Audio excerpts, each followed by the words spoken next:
YSR Congress party రాజకీయ వ్యవహారాల committee సభ్యుడు కె పార్థసారథి హైదరాబాద్ లో మాట్లాడుతున్నారు. లైవ్ లో చూద్దాం. ప్రభుత్వం నుంచి సమాధానం లేదు అంటే ఈ ప్రభుత్వం ఈ వడ్డీ లేని రుణాలని కొనసాగిస్తుందా లేదా అనేది కూడా అర్థం కాలేదు.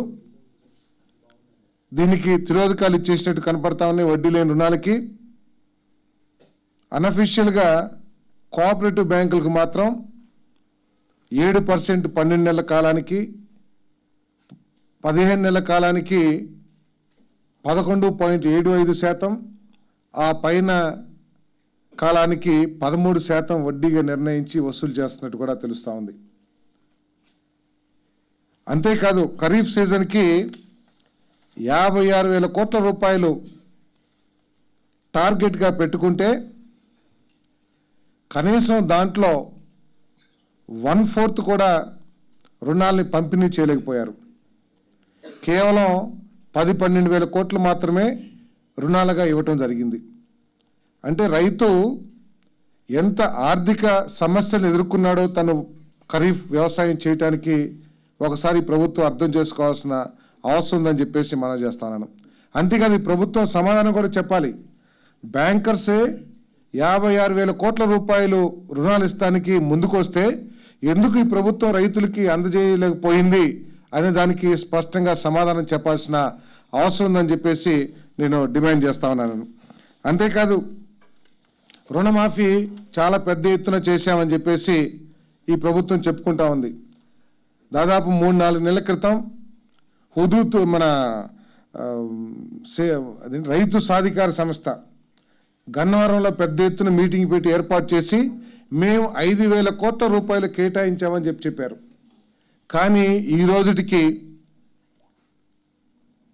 కేవలం 3,900 కోట్ల రూపాయలు మాత్రమే రిలీజ్ చేయడం జరిగింది. మళ్ళీ అందరు అర్హులైన రైతులందరికీ కూడా ఇస్తున్నామని చెప్పారు. సరే, అంతకుముందు ఎన్నికల హామీలో 10 లక్షలున్నా 5 లక్షలున్నా వ్యవసాయ రుణాలు ఇస్తానని చెప్పారు, మాఫీ చేస్తారన్నారు. తర్వాత దాన్ని 1,50,000 50,000కి తగ్గించారు. 1,50,000 ఒక కుటుంబానికి చేసి తర్వాత 50,000 ఏమో ఎట్ ఏ టైం చేస్తున్నారు. దీంట్లో స్కేల్ ఆఫ్ ఫైనాన్స్ అని చెప్పేసి రైతుల్ని మోసం చేస్తుంది ఈ ప్రభుత్వం. ఈ ప్రభుత్వ బ్యాంకులే ఎకరా వరి పంటకి 24,000 రూపాయలు స్కేల్ ఆఫ్ ఫైనాన్స్ గా నిర్ణయిస్తే ఈ ప్రభుత్వం ఆ స్కేల్ ఆఫ్ ఫైనాన్స్ ని రుణమాఫీ నుంచి ఎగ్గొట్టడం కోసం దాన్ని 18,000కి తగ్గించారు. ఎందుకు, ఏ విధంగా తగ్గించారు? ఏదైనా సరే 10 లక్షలు ఇస్తారా, లేకపోతే 5 లక్షలు ఇస్తారా, 3 లక్షలు ఇస్తారా, 1,50,000 ఇస్తారా అనేది ప్రభుత్వం యొక్క విధానం అయి ఉండొచ్చు. కానీ స్కేల్ ఆఫ్ ఫైనాన్స్ అనేది రాబోయే రుణాలకి మీరు అమలు చేయాలి తప్పితే ఇంతకుముందు తీసుకున్న రుణాలకి ఏ విధంగా తగ్గిస్తారు అంటే ఈ విధంగా తన భారాన్ని 25% వరకు తగ్గించుకుంది ప్రభుత్వం. 25% మంది రైతులకి మోసం చేసింది ప్రభుత్వం అని చెప్పేసి మేము మనవి చేస్తాను. వెంటనే దీన్ని సరిచేసి ఇంతకుముందు స్కేల్ ఆఫ్ ఫైనాన్స్ ఎంత ఉందో ఇప్పుడు రిజర్వ్ బ్యాంకు ఎంత నిర్ణయించినా కూడా స్థానిక బ్యాంకులు వారి ఆ ప్రాంత పరిస్థితులను బట్టి స్కేల్ ఆఫ్ ఫైనాన్స్ పెంచుకుంటారు, తగ్గించుకుంటారు. ఏ విధంగా అయితే రిజర్వ్ బ్యాంకు ఇంట్రెస్ట్ రేట్ ని ఫైనలైజ్ చేసినా ఇక్కడ ఉన్న పోటీని కానీ లేకపోతే వాళ్ళ పరిస్థితులు కానీ తీసుకుని వాళ్ళ రేట్ ఆఫ్ ఇంట్రెస్ట్ ఎక్కువ తక్కువ నిర్ణయించుకుంటారు. అట్లాగే scale of finance local banks నిర్ణయించుకున్న సర్క్యులర్స్ ద్వారా బ్రాంచెస్ కూడా ఇన్ఫార్మ్ చేశారు. ఈరోజు దాన్ని చేయటం ఎంతవరకు సబబు మేము డిమాండ్ చేస్తానో, ఏ మేరకైతే స్కేల్ ఆఫ్ ఫైనాన్స్ ప్రకారం బ్యాంకులు రుణాలు ఇచ్చినాయో వాటి ప్రకారం ఈ రుణాలని మాఫీ చేయాలని చెప్పేసి డిమాండ్ చేస్తాను. అసలు స్కేల్ ఆఫ్ ఫైనాన్స్ కాకుండా బ్యాంకులు అక్కడ అవసరాలను బట్టి ఇచ్చినాయి, వాటన్నిటిని కూడా మేము మాఫీ చేయాలని చెప్పేసి కోరుతా ఉన్నాం. ఇంకా ధాన్యం రైతులందరూ కూడా జనరల్ గా సంక్రాంతి పంటకి పంటలన్నీ కూడా అమ్మేసి పండించిన పంటనంతా కూడా అమ్మేసి సొమ్ము చేసుకునే పరిస్థితి. కానీ ఈరోజు ఈ ప్రభుత్వ నిర్వాహకం మూలంగా కనీసం 20% ధాన్యాన్ని కూడా అమ్ముకోలేకపోయారు. వాళ్ళు అమ్ముకోలేకపోవటం మూలంగా వాళ్ళు ఆర్థికంగా తీవ్రమైన ఇబ్బందులు ఎదుర్కొంటా ఉన్నారు. ఎందుకంటే ఒక సైడ్ ఏమో బ్యాంకు నుంచి రుణం లభించలేదు, 2 వాళ్ళు పండించిన పంటని అమ్ముకునే పరిస్థితి లేదు. ఇది వెంటనే ప్రభుత్వం కనుక స్పందించి కేంద్ర ప్రభుత్వంతో మాట్లాడి ఒక నిర్ణయం తీసుకోకపోతే రాబోయే సంవత్సరాల్లో కూడా ఇటువంటి పరిస్థితులు ఎదుర్కొనే అవకాశాలు ఉన్నాయి. ఇంతకుముందు కేంద్ర ప్రభుత్వం 75% లెవీ తీసుకున్నప్పుడు అందరూ రైస్ మిల్లర్స్ కూడా పోటీ పడి రైతు దగ్గర నుంచి ధాన్యం సేకరించేవాళ్ళు. రైతుల ఏపీలో అన్ని జిల్లాల్లో కూడా రైస్ మిల్లర్స్ వాళ్ళ ఏజెంట్లను పంపించి కళ్ళాల్లోనే అంటే పొలాల్లోనే ధాన్యాన్ని కొనుక్కునే పద్ధతి మన ఆంధ్రప్రదేశ్లో ఉంది. ఈరోజు రైస్ మిల్లర్స్ ఎవరు రాకపోవటం మూలంగా వాళ్ళు ధాన్యం అమ్ముకోలేకపోతున్నారు.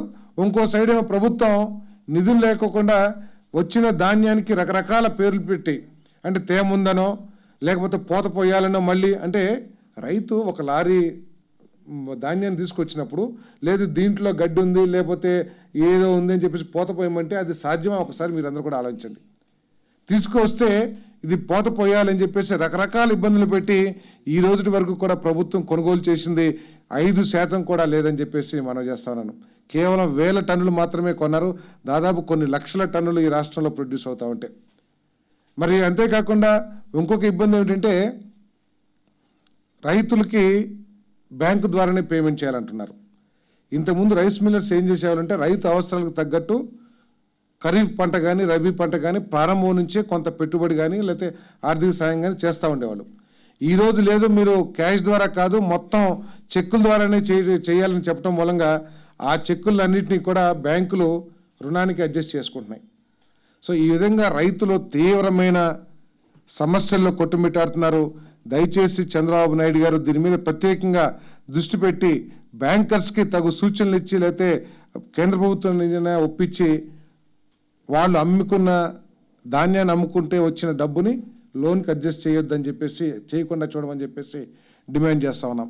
మరి మన ఎంపీలు ఉన్నారు, మొన్న మీరు అందరూ కూడా చూశారు.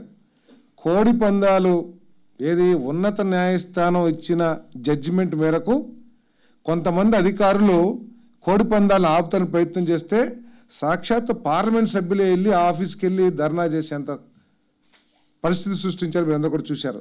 కానీ 70% నుంచి 20% తగ్గిస్తే కనీసం ఎంపీ దగ్గరికి కానీ లేదా కేంద్ర సంబంధిత మంత్రి దగ్గరికి కానీ వెళ్ళి ధర్నా చేసి వాళ్ళ మీద ఒత్తిడి తీసుకొచ్చే ప్రయత్నం కూడా చేయబోతాం.